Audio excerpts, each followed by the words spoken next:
Hi කොහොමද ඔයාලට welcome back ටු මයි YouTube channel. ඔයාලා හොඳින් නැති කියලා මම හිතනවා. මේ ඊශ්‍රායල් වල විශේෂ දවසක්. නිවාඩු දවසක්. ඉතින් මේ දවස හඳුන්වන්නේ යොම් කිපුර් කියලා. මේ තියෙන්නේ යොම් කිපුර් සන්ධ්‍යාව. ඒ කියන්නේ යොම් කිපුර් පටන් ගන්න වෙලාව. ඔයාලට පේනවා ඇති මගේ වෙනද වීඩියෝ වලට වඩා මේ වීඩියෝ එකේ පාරේ වාහන සෑහෙන්න අඩුයි. මම කියන්නම් යොම් කිපුර් කියන්නේ මොකක්ද කියලා.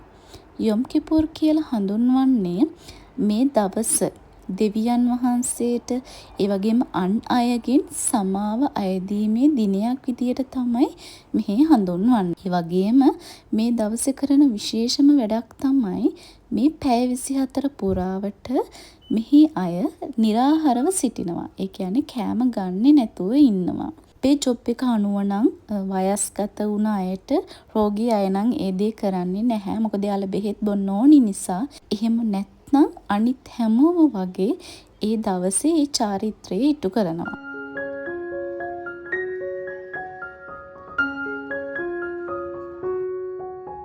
මමත් මගේ දවසේ වැඩ ඉවර කරලා හරි ආසාවෙන් එළියට ආවා හිතේ නිදහසේ පොඩ්ඩක් ඇවිදින්න කියලා. ඒ වගේම තව විශේෂ දෙයක් තමයි මේ පැය 24 පුරාවට ප්‍රධාන පාරේ වාහන ගමන් කරන්නේ නැහැ. අත්‍යවශ්‍ය ඇම්බියුලන්ස් නැත්තම් අත්‍යවශ්‍යම වාහනයක් ඇරෙන්න මේ පැය 24 මේ පාරේ වාහන ගමන් කරන්නේ නැහැ. එදා දවසට මේ පාරේ යන්නේ ෆුට් බයිසිකල්. එහෙම නැත්තම් පයින් ගමන් කරනවා. ඉතින් Tamanට කැමති දිහාවකට කැමති දුරක් පයින් එහෙම නැත්තම් ෆුට් බයිසිකල් වලින් ඔයාලා මේ දකිනවා වගේ ගමන් කරන්න පුළුවන්. මේ පැය 24. ඉතින් මම ඉන්නේ දැන් ප්‍රධාන පාරේ මැද. මොකද ඉතින් ප්‍රධාන පාරේ වාහන යන්නේ නැහැ මේ වෙලාවට. ඉතින් හිතේ නිදහසේ කැමති විදියට මේ විදිහට අපිට ඕනි තරම් දුරක් ඕනි වෙලාවක් ගිහිල්ලා එන්න පුළුවන්.